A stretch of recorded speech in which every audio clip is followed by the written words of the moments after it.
Welcome to Sexy Mom Abundant Life with best-selling author and coach Kathy Williams, a show to help you tap into the support of the universe and access the abundance that's available in every area of your life. Listen in for conversations and tools to create more ease, joy, and possibility with family, relationships, business, and living. Kathy's joyful perspective will help you tap into your own wisdom and create a life of presence and abundance your way. Listen live on Thursdays at 5 p.m. Eastern, 2 p.m. Pacific, or anytime on iTunes or at IOM FM.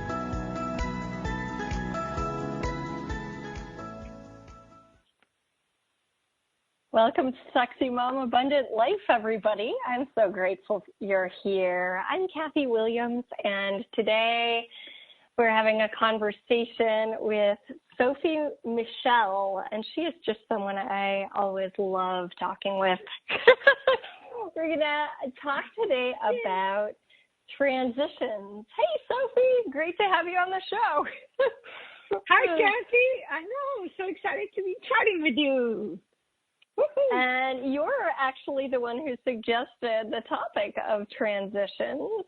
So it being back to school time and all, for me, it's back to school for three of us in my family, which is kind of crazy. 3 different schools, 3 different schedules. Well, and so I love that you brought this topic to the forefront, and that we're going to have a conversation about transitions. And of course, transitions don't just relate to back to school, but they relate to so many other things in our lives as well. So, and why don't I just say a little bit about us, right, before we even get started? I said hello kind of prematurely because I heard you say hi. Sophie is, like me, an author and a coach and a facilitator of magnitude. She lives in the LA area and is a very dynamic, fun, entertaining speaker, and funny as well. And she's French, so forgive her French.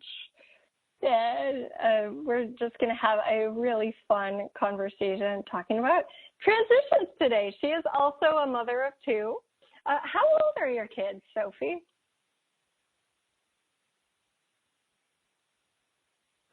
Are you there? Okay. I'm not hearing. Okay, we lost her. All right. She has 2 kids. My kids are 7 and 10, and her kids are a lot older than that. I'm not sure how old they are, but they're back to school also, so we'll hear from her in a moment when she jumps back on. So whenever we're transitioning, it involves newness. Okay. There we go. I just asked you, how old are your kids? And then you're not there. Okay, so for some reason I keep getting disconnected, but hopefully this will stick. So you asked how old are my kids. My kids are 12 and 14, and we started middle school. Well, we didn't start. We continued with middle school last week. So it's a very, very interesting time. I'm very lucky that my kids actually like their school, so it helps a lot. And I'm also very aware that kids are not always going to enjoy what's happening with the school or with the environment, with the kids.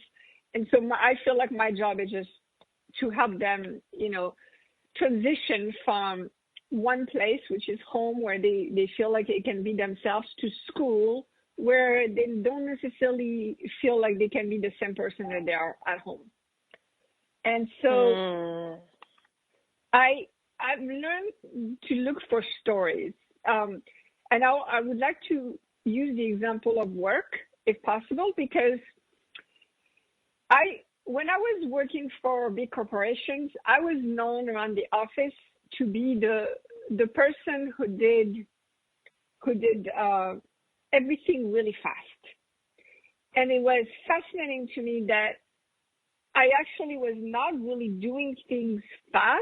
I just did not have any stories to go from like presenting something to then doing the research to then conducting a meeting. Like it didn't really matter what I was doing. I would just go boom from one to the other, which then meant that I was able to have more going on than most of my colleagues.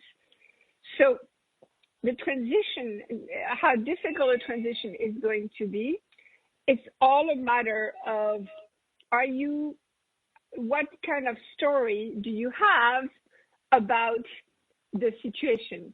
And not only where you came from, but also where you're going. So, I also think about my divorce, for instance. So I went from being married to not being married.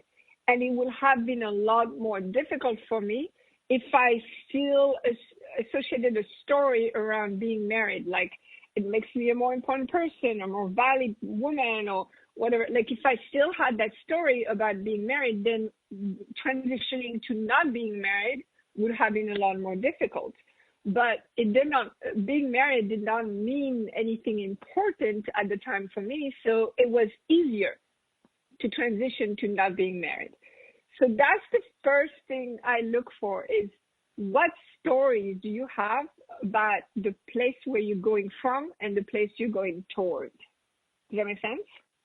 I love that. And so releasing our stories around both the old thing and the new thing, and also our identity in relation to it, right? Yes. If maybe, like, oftentimes what happens is someone's the best baseball player in their high school, and then they go to college, and they're with all the best, but everyone was the best baseball player in their high school. Yeah. Suddenly you aren't the top of the class anymore.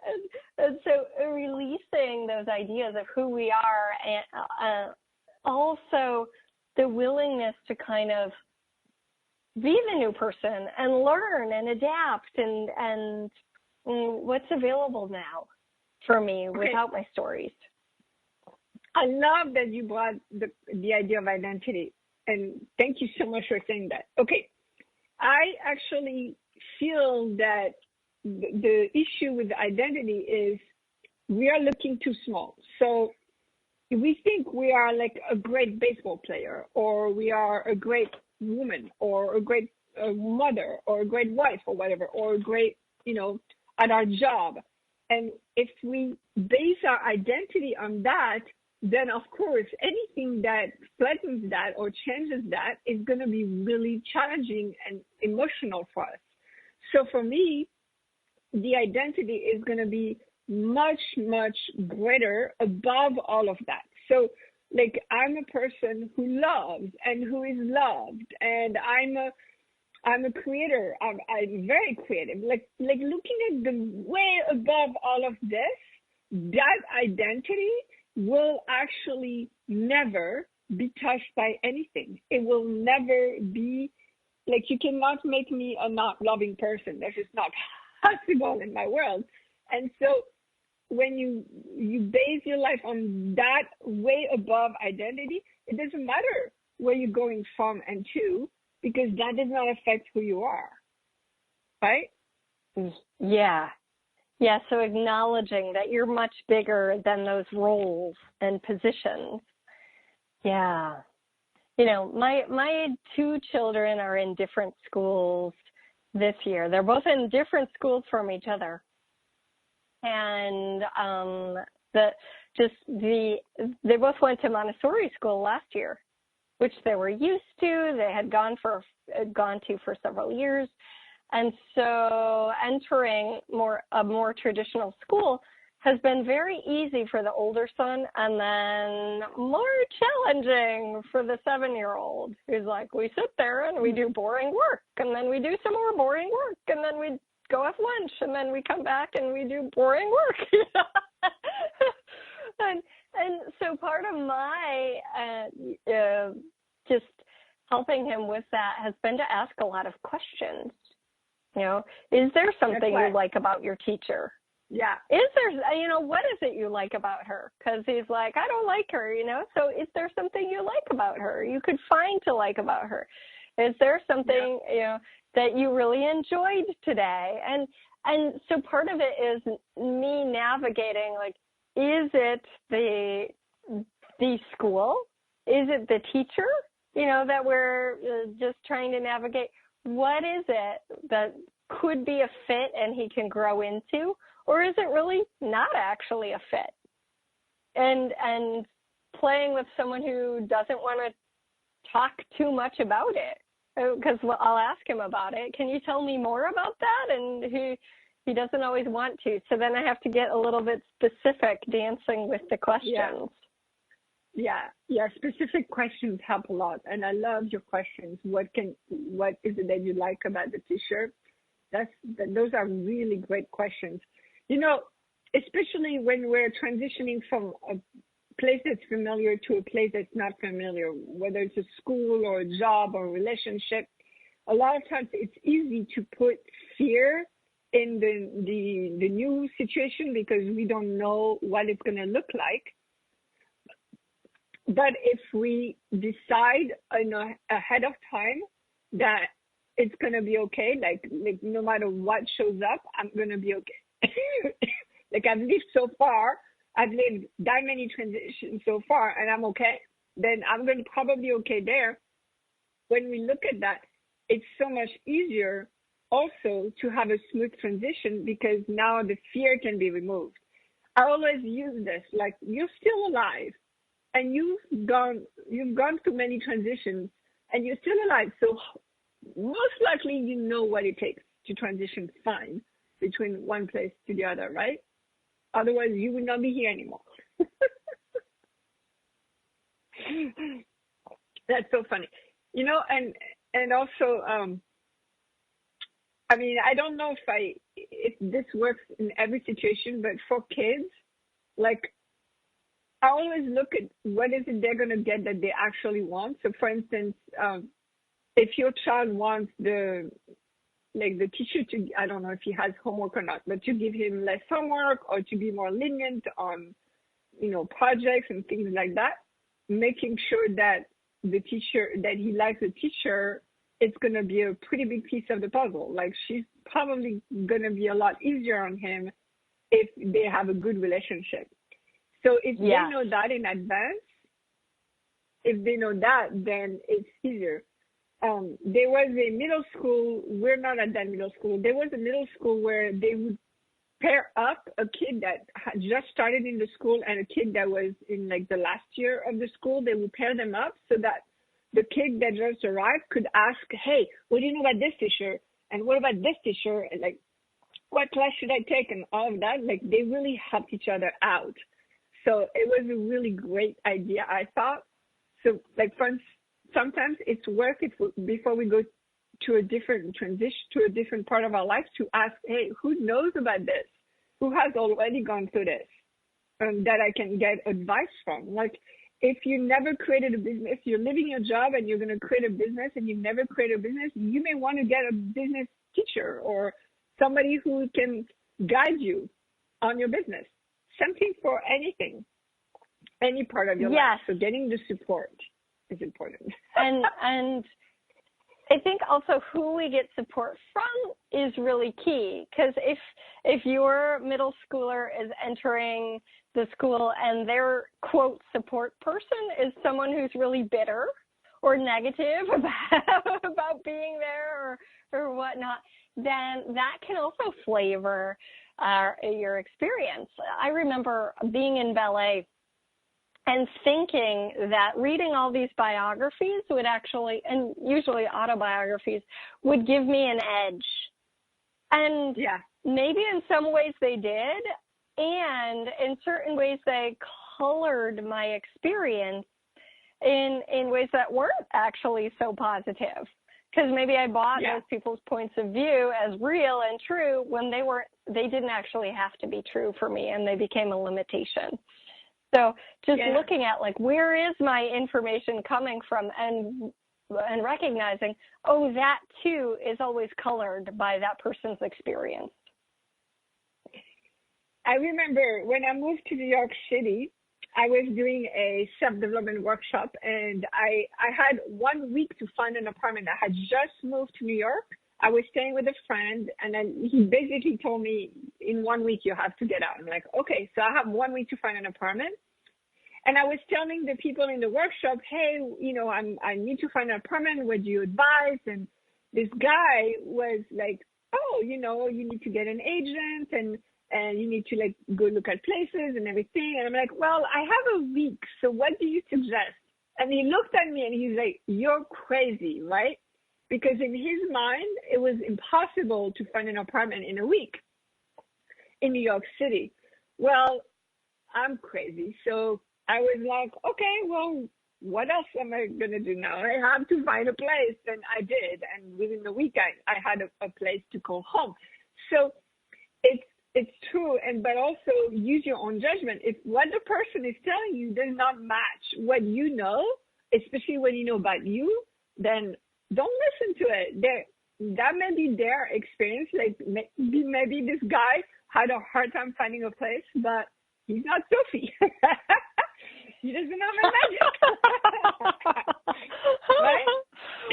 Yeah. A lot of differences between you and him, including, that you actually knew there was a possibility. And Absolutely. he didn't think there was.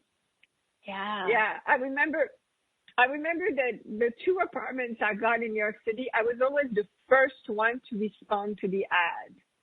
And the people always commented, they're like, what, like I post the ad and you responded right away. But that's because I trained myself to like watch for things and do it right away. Like I did not hesitate, I was like, boom, I'm going. And that's how I got the best places in New York. Yeah. That willingness to just reach out, even if you have a hesitation, just to do it. Can create a lot. I've seen that in my life as well.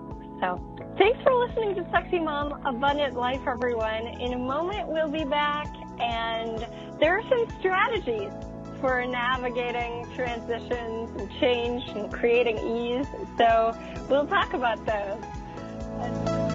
Feed your soul with Waves of Consciousness on Om Times Radio.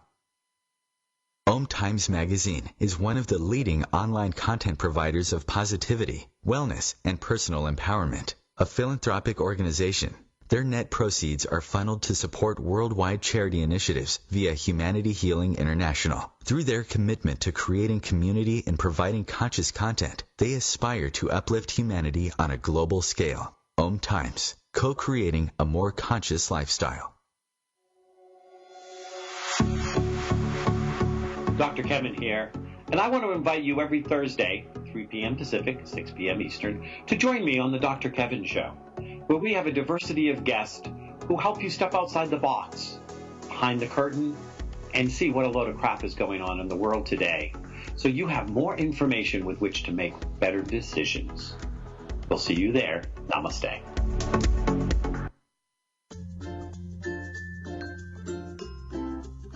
Would you like to have a life of more clarity and abundance? What's possible for you when you get out of your own way? Connect with Kathy Williams for private coaching, or join her online to transform your relationship with abundance in every area of your life with the Radical Abundance course. Kathy also travels, facilitating radical abundance and access consciousness bars and foundation around the world. She'll be in London, Hawaii, Hilton Head, and other fun locations soon. Visit www.meetkathywilliams.com for a class schedule, to connect with Kathy, or invite her to your region and get some free goodies. Hey, hon, what you doing with your phone? Taking pictures? No, I'm asking it questions. Like what? Hey, Bobo, do flowers have best friends? I'm sorry. I'm afraid I don't know that. Hey, follow me. I want to show you something. Look, flowers do have best friends. Whoa. Some answers can only be found in nature. Discover the unsearchable. Visit discovertheforest.org to find a trail near you. Brought to you by the United States Forest Service and the Ad Council.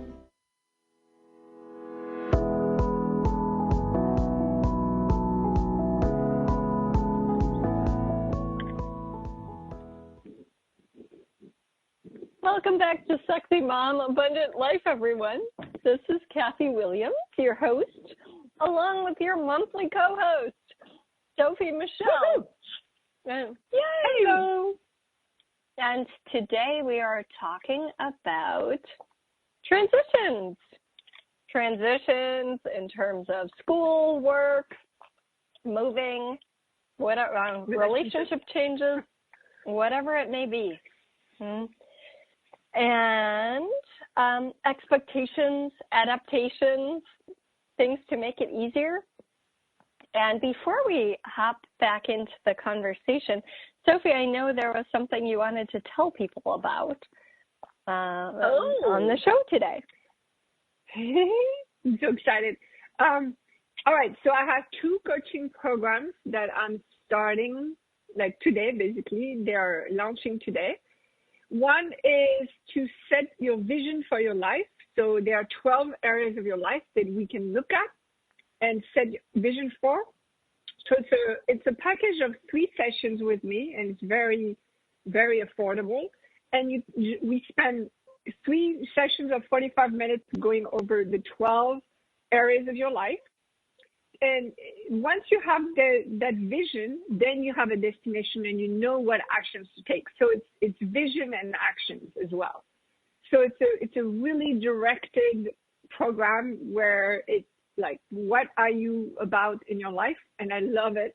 I just went through it myself and I love it. And so that's one. The other one is probably going to surprise some of you because it's unlimited coaching with me for a whole year. And you get as many 15-minute sessions with me as you want for a whole year. So all of these are available on my website at sophiemichelmihalko.com/coaching. All right, cool. So, and we'll mention the show and contact information again in a little while. Cool. That sounds really fun. It is. I'm excited. Yeah. And I'd just love to mention a couple of things I have coming up. If you are a people pleaser, this one's for you. It's called Is People Pleasing Your Unpaid Job? And it's a one-off call to look at that and make some changes. We also have one called Beyond the Lies of You Can't Have That. And that's also a one-time call that's available. Both of them are on my website, meetkathyWilliams.com/upcoming. And these 2 things have just been coming up a lot in the sessions I've been doing one-on-one with people, and also in some of the other classes where like we have the idea, I can't have that. Maybe others can have it. I know it's possible, but it's not for me, right? Even though I would really like to have it. And then the people-pleasing thing, just over and over coming up, especially with women. And I've been seeing that a lot. So these 2 classes are online and designed to change that. And one will be next Thursday, and then one will be the following week. So those are at meetkathyWilliams.com/upcoming. I also have a couple of products that are retiring tomorrow, which is Friday.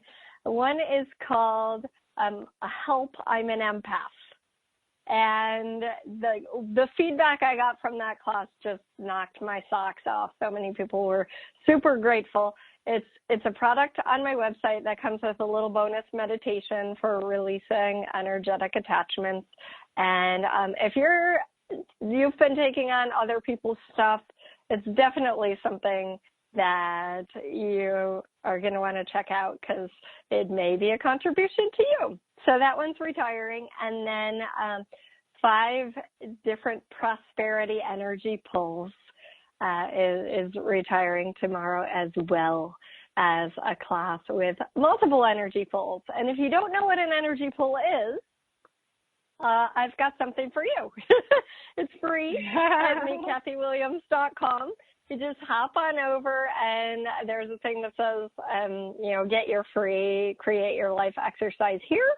And that's that. It'll be, you'll get a money rain meditation, which is really fun, and then you'll get an energy pull exercise. And I also hear from people, hey, Kathy, I use that every single day. I really love it. So it's totally free at meetkathyWilliams.com. And then you'll get a taste, and if you want 5 more, hop on over to the shop because they're there and they are retiring. Although there are others that aren't retiring. So if you're like, oh my, I listened to this a week too late, there are other ones that are there too. So those are not retired. Just the prosperity pulls and the 5 different ones are saying goodbye. Just to open up space for new stuff.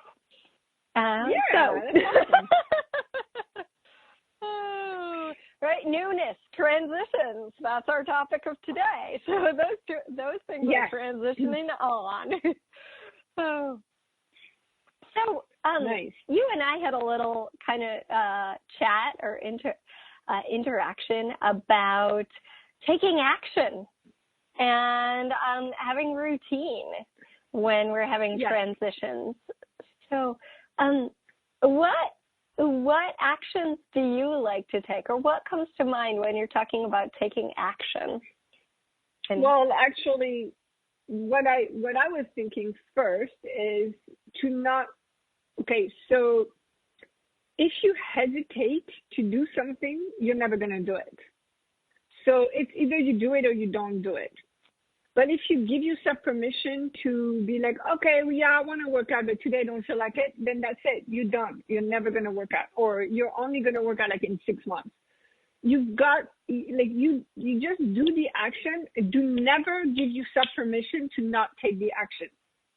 Like, for me, this is really what's helped me transition easily with things is like, if I hesitate, like, okay, I want to do this, but I'm not sure, like, it's just not going to happen, period, right? So you've got to say, I'm going to go from, like, especially if you're living a situation you're familiar with that has some kind of security and you're creating something completely new, do not second guess yourself and say, oh, I'm going to try to find something like that has a security. No way, Jose.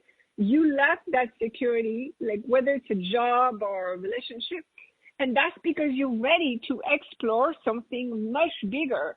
So go for it. Take the actions. Don't backtrack. That's what I was trying to say with that. What I like about that too, and what I found helps me is if I've been saying something's important to me, but I'm not actually doing it, that I set a deadline. I'm like, by Friday, let's go back to what you used, exercise, right? By Friday, I'm going to do the workout. And then I choose a workout in advance, right? By Friday, I'm going to do this. And it doesn't have to be by Friday, I'm going to run a marathon or run 8 miles, right? But by Friday, I'm going to take this action. And maybe since today is Thursday, maybe I would pick like by Tuesday, I'm going to take this action, right? And that way, it's very specific. And on my calendar, I'll put, have you taken that action, right? On Friday or on Tuesday, whatever day it is, have I taken that action? And then when I look at that, it'll also say, and if not, why not? Right? Because then I get to look at my excuses. I get to look at what came up, and I get to say, well, is that actually important to me then? If I say exercise is important, but I'm not actually doing it, and I set a deadline to do it, and I still haven't done it, is that actually important, or am I just making it up that it's important? And it looks like you have something to say. Well, yeah, because sometimes it's either whether it's important or is it too big of an action. Maybe there's an intermediate action too. I was listening to Ariana Huffington yesterday, and she was talking about micro steps, which I really like the concept of it. So you don't have to make a big jump. You can take a micro step. So if you want to work out, but you've never worked out, maybe walking is your first micro step, right? Or I actually got a workout program that is 10 minutes long per day. So maybe instead of going to the gym for an hour, I can set 10 minutes and do the 10 minutes, right? So those are like the micro steps that sometimes we miss, and we try to go way too far, way too fast, and we're just not ready for it. And that's really important too, because a lot of times we'll be like, well, my goal is to run, for a half an hour 3 times a week. And we don't actually say, well, I only have 15 minutes, so I'm going to run for 15 minutes. Right? We'll be like, well, what's the point? I don't have a half an hour. or what's the point? I don't have time to do it 3 times a week, 3 times this week. And it's like, well, in 6 months, if you run 15 minutes once a week, you're going to be in a different space than if you run no times a week, because you haven't had 3 half hours to do it. Absolutely. Okay? Yeah. So take the action. Set a deadline. Yeah. And don't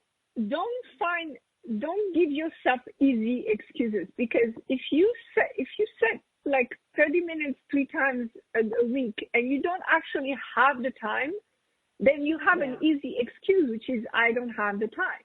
But if you say I'm going to do 15 minutes twice a week, then maybe that's a lot easier for you in this time.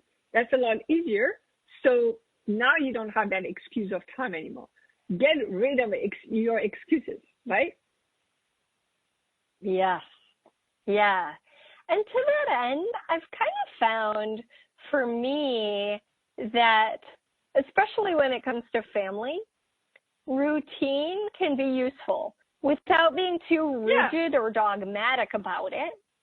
Routine can be super useful, because if I wake up and I know that right away I meditate and write, and then I do some exercise, like even if I don't feel like it, that's kind of what I'll go into.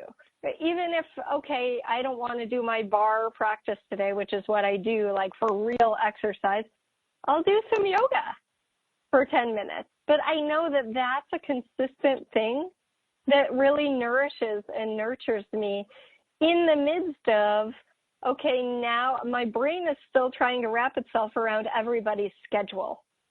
We've been back to school 2 weeks now.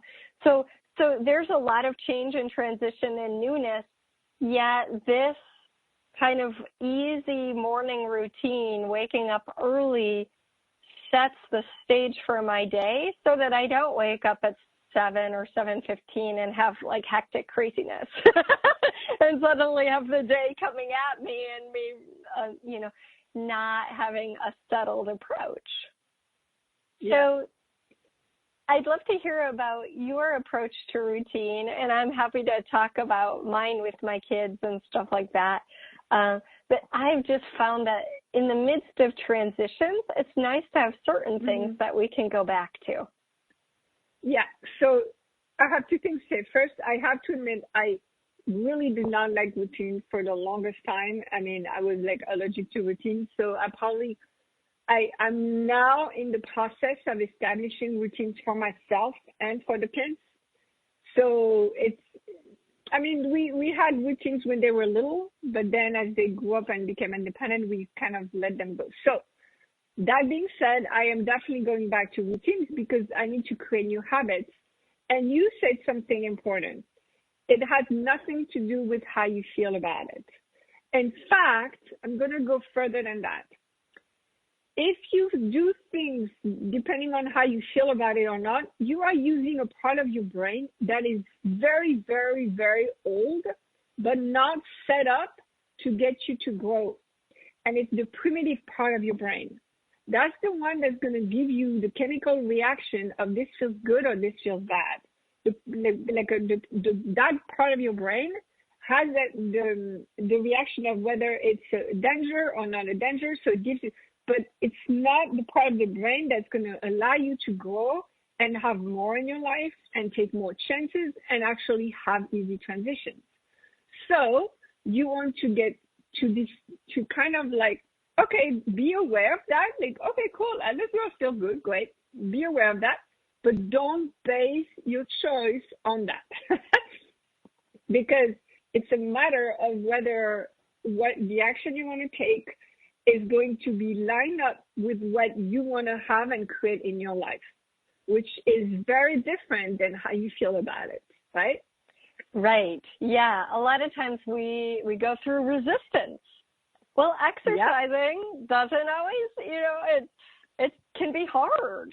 The body might be like, I don't want to do this. I did not know this until I started lifting weights, but until you reach that point of breaking the muscle, you can't grow the muscle. So until you reach that point of feeling like I can't go any further, that's when your muscle gets bigger, right? So you need to go to that, I can't do it again. You need to go there before it grows, before it gets better. It's just how we work. So I'm sorry, but there are many great tools and people like Kathy and me were like there to support you in those moments where you feel like you're going to die because, you're so uncomfortable and all that. That's why having a coach is so useful. But you're going to hit those moments.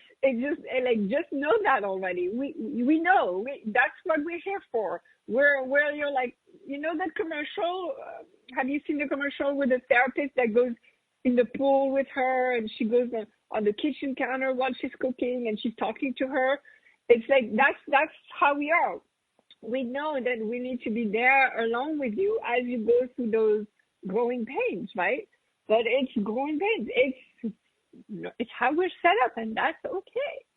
That's okay. Yeah. Also, Kathy, have you ever had that experience of going through a very challenging thing, but that in the end came out even greater than before, and then thinking, wow, I did that?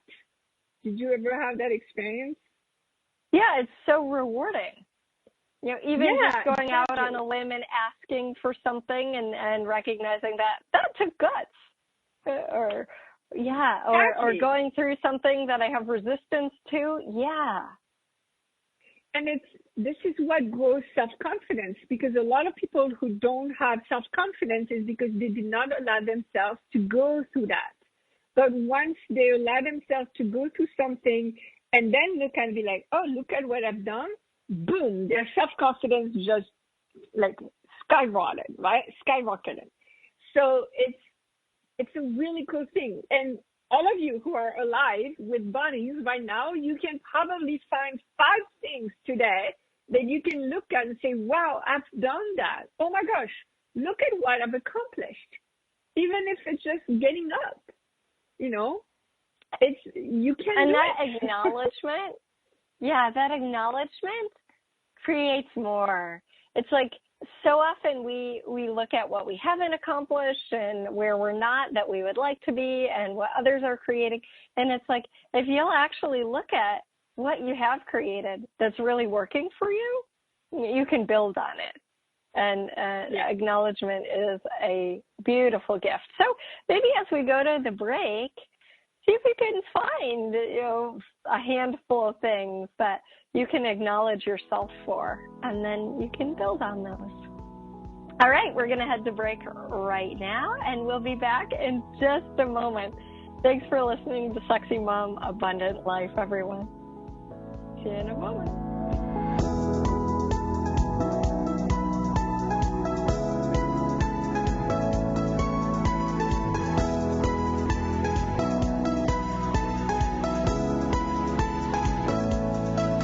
The future of Internet radio is here. Om Times Radio. IOM FM. Ascending Hearts is no ordinary dating site, but a spiritual dating site with a purpose, to link you with your soulmate. We engineer the serendipity so you can trust that you will attune with someone that has the same matching vibration as you. Ascending Hearts, the conscious dating site for the spiritually aware. Try Ascending Hearts for free. AscendingHearts.com.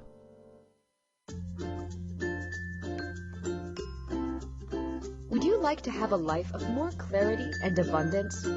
What's possible for you when you get out of your own way? Connect with Kathy Williams for private coaching or join her online to transform your relationship with abundance in every area of your life with the Radical Abundance Course. Kathy also travels, facilitating radical abundance and access consciousness bars and foundation around the world. She'll be in London, Hawaii, Hilton Head, and other fun locations soon. Visit www.meetkathywilliams.com for a class schedule, to connect with Kathy, or invite her to your region and get some free goodies. Hello, I'm Sandy Sedgbeer, host of Om Times Magazine's flagship radio show, What is Going On?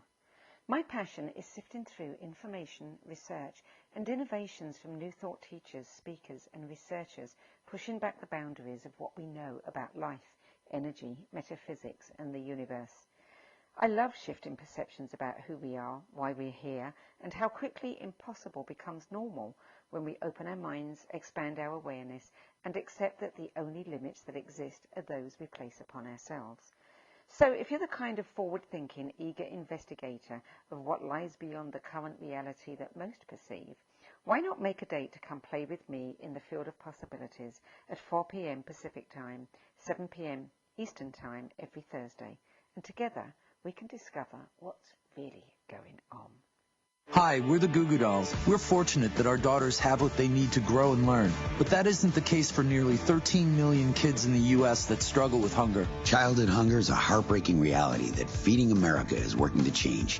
Each year, the Feeding America network of food banks rescues billions of pounds of good food that would have gone to waste and provides it to families and children in need. You can help kids in need in your community by visiting feedingamerica.org. Brought to you by Feeding America and the Ad Council.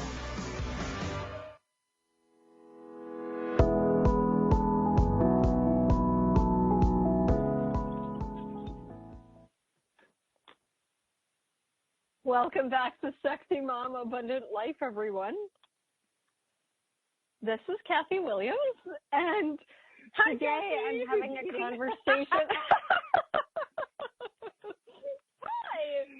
I'm having a conversation with Sophie Michèle, and we're two moms. We're two coaches.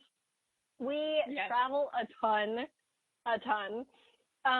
Although sometimes I'm like, I don't travel that much, and people will be like, well, when's the last time you traveled? Well, last month. 3 weeks ago, that's all. You know, you travel a lot when you have access to all the airport lounges in the world. Like there you that's go. when you know.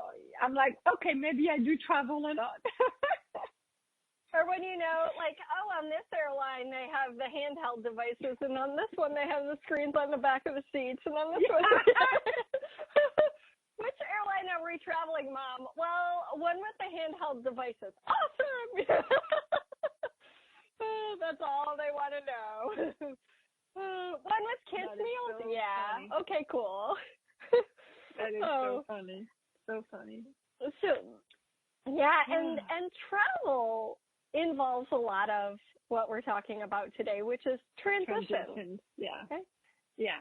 Transition in terms of time zones and cultures and foods and dancing it with all of it requires some willingness also to not be too rigidly attached to your way.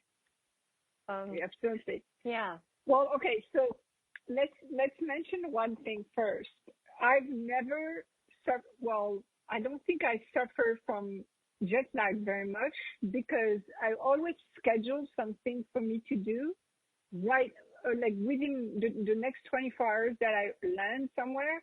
I have something scheduled.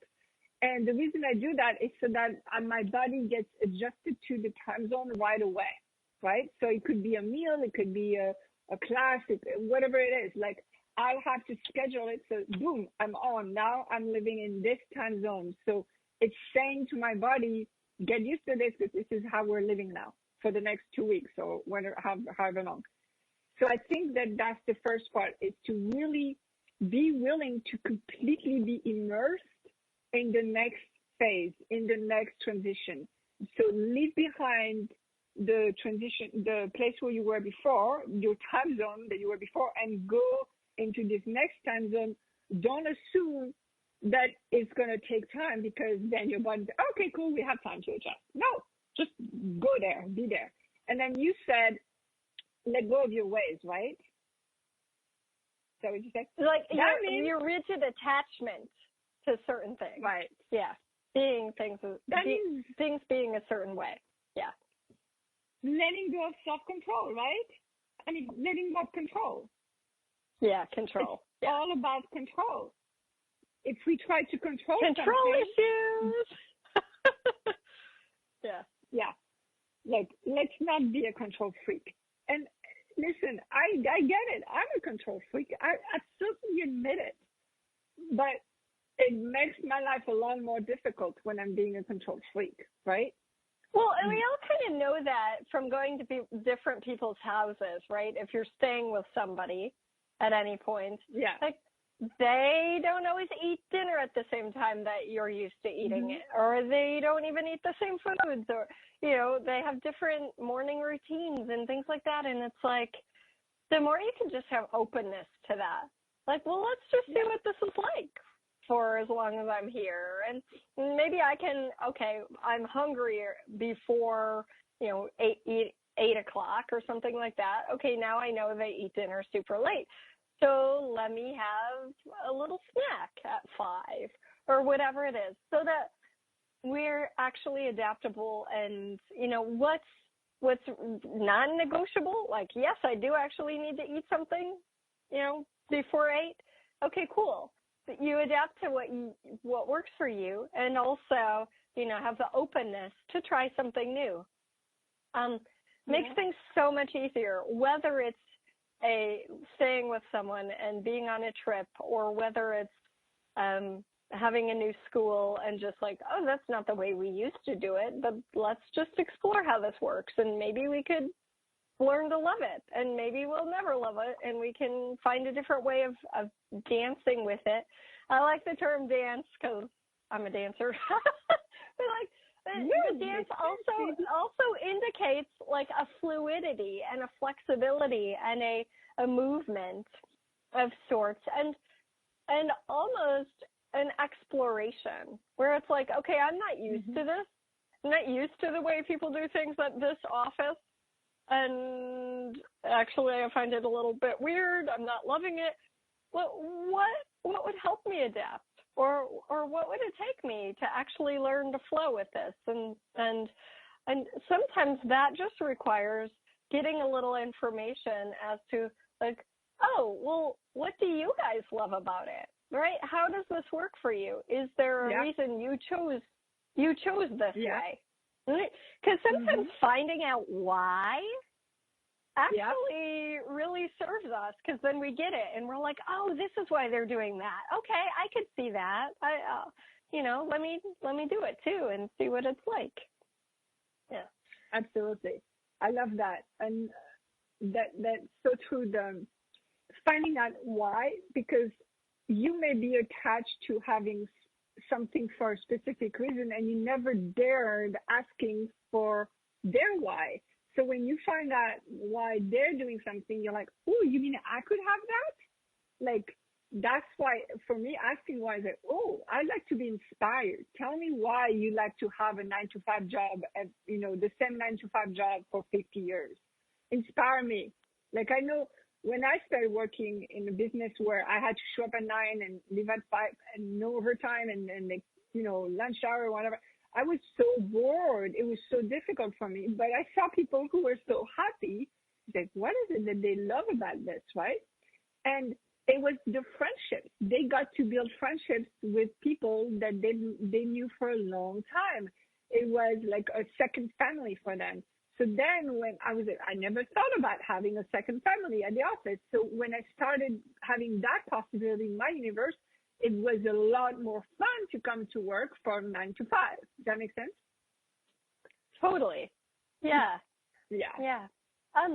You know, and that just opened up my world. Like, I never really thought too much about that too. Right? I want to touch a little bit about maybe moving to a new city and things like that, because I have a friend who said, Kathy, I feel so lonely being in this place that, you know, being in a city that, and it's not actually so new to him, but it's where he would rather be at his old home, you know. And one of the things that we started to talk about was, you know, ways to meet people. I feel so lonely was the comment, and okay, well, would it be interesting to go to a class or join a meetup group or like even go on Airbnb.com? They have this cool new thing called Airbnb Experiences. And and you know, when I was in Greece, I went on a couple of these experiences where it's basically someone, if you have something to offer, like a tour or a skill or something like that, you can post it on Airbnb, and then tourists, like I was, who are interested, can sign up to join you on your excursion or your skill event, teaching thing, whatever. And so I said, well, is that something you've ever considered? Maybe you could like create a little tour of your area, or you could of your favorite things, or you could do, you know, I know a friend who does access bars and massage, and he just put himself on Airbnb Experiences too. So like ways to interact with people that are exciting and enjoyable and bring something new to your life. Yes. Also, the lonely, I mean, for your friend, you said that he'd rather be in his old house or where he was before. And that's where the problem occurs, is when you'd rather be in the place where you're not, right? So if you can catch yourself, that's like the not feeling it type of thing. If you can catch yourself, okay, I'm really not doing myself a service by continuing to harbor feelings or desires for the old situation, right? So whether you're like comparison, your ex, there's comparison, or if you keep holding, if you maintain that anchor, I mean, I'm learning something called soul ties. So like, when you let go of somebody, you need to break what they call the soul ties. And I had never heard of that expression, but I recently did that for my past relationship, and it created so much more freedom for me, because whatever was left of emotional background with that person had suddenly disappeared. So I recommend dissolving soul ties if you need to. And actually, last week's show was about relationship cords and energetic connections between people too. So that may be something y'all like to go back and listen to, because I actually got some feedback like, oh my God, that opened up so much for me. So hey, that's awesome. Perfect. Yay! All right. Well, that, I feel like we've given people a lot of information about transition, and it's really like be good to yourself and take care of yourself and do what's required for that transition to be the best transition possible. Well, and I love that you just mentioned take care of yourself too, because sometimes when we're using new brain power, right, we're learning new things, interacting with new people, having to remember everyone's names, which are totally different. All these adjustments sometimes actually require more rest. Not always. Yes. Sometimes. And so it can be really useful to just tap in and get a sense of like, what does my body require? What do I require to create ease with this? And sometimes that's more time in nature, more rest. Sometimes it's, well, pay real attention to what you're putting into your body right now, or even like having conversations with the people you know uplift you and contribute, and not the people who drain you and stuff like that. So just that extra little attention to nurturing and nourishing yourself on all the different levels because of the newness and because you're expanding and growing. Yeah, absolutely. takes more energy. It takes more energy. I love it. You're awesome, So Kathy. be gentle with yourself. Aw, so are you. That's why I love having conversations with you. Just one reason. Oh, thanks everybody for being here with us, and we always welcome your feedback.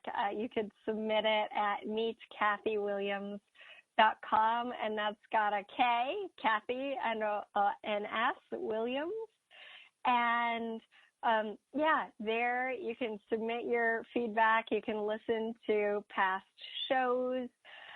We're also on iTunes and SoundCloud and YouTube and IOM.FM. So you can subscribe on those different platforms and have it delivered right to your phone. That way you don't have to wait till next Thursday. So Sophie, just as we close, where can people find you? Sophie Michèle, Mihako.com. That's SOPHIEMICHELEMIHALKO. All right. And meetkathywilliams.com. And of course, we're also on Facebook and all the places. Just look it up. If you have a question, send it in. And a show idea, we love to hear it. And I'll be back next Thursday. Thanks, everybody. Thank you, Sophie.